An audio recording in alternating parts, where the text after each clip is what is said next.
स्वभाव मनुष्य की सबसे बड़ी दौलत है। इसलिए मनुष्य को चाहिए कि वह अपने स्वभाव को बदले।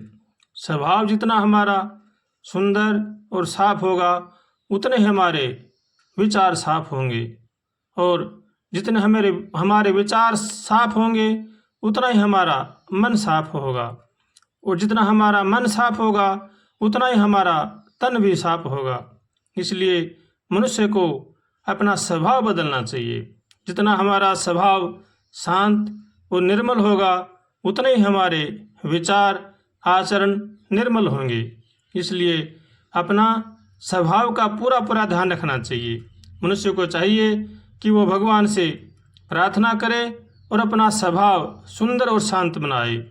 हम दूसरों को तो नहीं बदल सकते हैं, लेकिन हम अपने विचार बदल सकते हैं। अगर भगवान से प्रार्थना करें, भगवान से लगन करें, सच्ची प्रार्थना करें, तो हमारा स्वभाव भगवान अवश्य बदल देंगे। इसलिए भगवान से हमेशा प्रार्थना करें, हे नाथ हमें सद्बुद्धि दो, सद्विचार दो, ताकि संसार की बुराई से बचें। ऐसे भगवान से रोज़ प्रार्थना करनी चाहिए। हमारे संत महापुरुषों का कहना है कि मनुष्य के पास एक बहुत विलक्षण धन है जो सबको बराबर मिला हुआ है। वह धन है मानव जीवन का समय। समय बड़ा ही अनमोल है। यह धन भगवान की बड़ी कृपा से मिलता है, अपने पुरुषार्थ से नहीं मिलता है। इस धन से हम बहुत चीज़ों का, विद्याओं का, कलाओं का पा सकते हैं। समय से सब कुछ खरीदा जा सकता है, और समय खर्च करके मनुष्य बुद्धिमान, बलवान बन सकता है, देवलोक में जा सकता है, भगवान की भक्ति कर सकता है, अपना आत्म कल्याण कर सकता है। इसलिए समय का बड़ा ही महत्व है।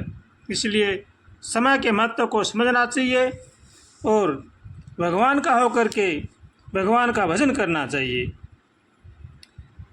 भगवान की भक्ति करके हम भगवान को पा सकते हैं, और अगर हम समय का दुरुपयोग करेंगे तो हमें नरकों में जाना पड़ेगा। इसलिए समय का सदुपयोग करना चाहिए। भगवान कह रहे हैं कि नरक स्वर्ग अपरग निशेनी। मनुष्य शरीर पा करके नरकों में भी जा सकता है और स्वर्ग में भी जा सकता है। इसलिए मनुष्य को अच्छे कर्म करने चाहिए और भगवान की भक्ति करनी चाहिए। तुलसीदास जी महाराज कह रहे हैं रामायण जी में, मनुष्य शरीर को अधम भी बताया गया है और उत्तम भी बताया गया है। इसलिए तुलसीदास जी महाराज जी कहते हैं कि नर तन सम नहीं कौनहु देही, जीव चराचर जाचत तेहि। नरक स्वर्ग अपरग निशेनी, ज्ञान विराग भक्ति शुभ देनी। मनुष्य शरीर में के समान कोई भी शरीर नहीं है। चर अचर सभी जीव इसकी याचना करते हैं। यह मनुष्य शरीर नरक, स्वर्ग और मोक्ष की सीढ़ी है तथा कल्याणकारी, ज्ञान, वैराग्य और भक्ति को देने वाला है। इसलिए मनुष्य शरीर पाकर के भगवान का भजन करना चाहिए। इसी में ही जीव का कल्याण है। और एक तरफ तुलसीदास जी रामायण जी में लिखते हैं कि क्षिति जल पावक गगन समीरा, पंच रचित अति अधम शरीरा। पृथ्वी, जल, अग्नि, आकाश और वायु, इन 5 तत्वों से यह अत्यंत अधम शरीर बनाया गया है। लेकिन दोनों बातें सही हैं। अगर हम भगवान का भजन करेंगे, सबका भला करेंगे, सत्कर्म करेंगे, तो हमारा जन्म सफल होगा।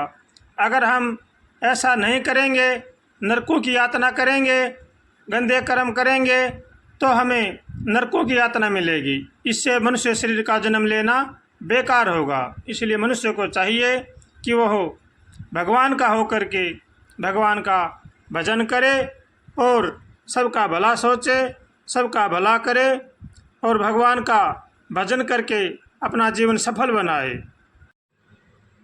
भगवान ने हमें बड़ा ही सुंदर मौका दिया है, बड़ा ही अच्छा समय दिया है, इसलिए समय का सदुपयोग करना चाहिए और भगवान का होकर के भगवान का भजन करना चाहिए।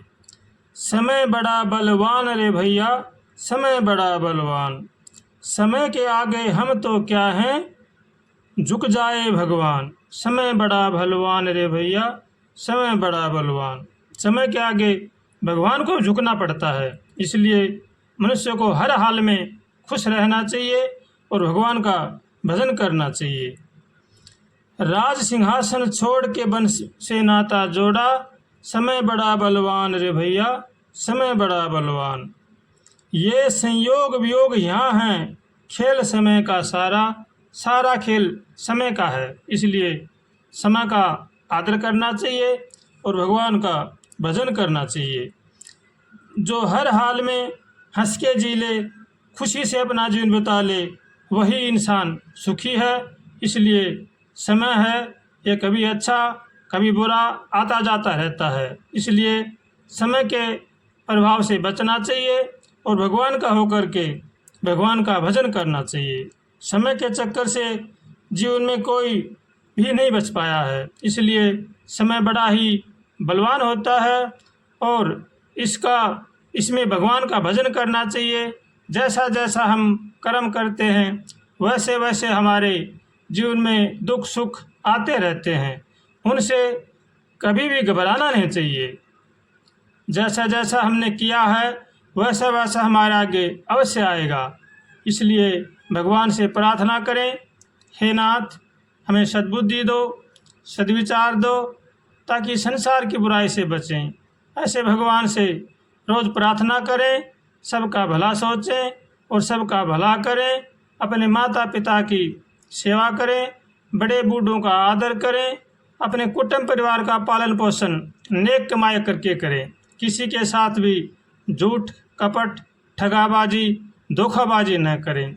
अगर ऐसा हम करेंगे तो जीवन में हमें दुख के सिवा कुछ भी नहीं मिलेगा। इसलिए जो मनुष्य अपना कल्याण चाहता है, अपने जीवन में सुख शांति चाहता है, उसको चाहिए कि वो सबका भला करे, सबका भला सोचे और भगवान का होकर के भगवान का भजन करे, नहीं तो बाद में पछताना पड़ेगा। इसलिए हर हालत में भगवान से प्रार्थना करें, बुरे कर्मों से बचें, अच्छे कर्म अपनाएं, अच्छे पुरुषों का संग करें, बड़े बूढ़ों का आदर करें। इसी में ही जीव की भलाई है और इसी में ही जीव का कल्याण है।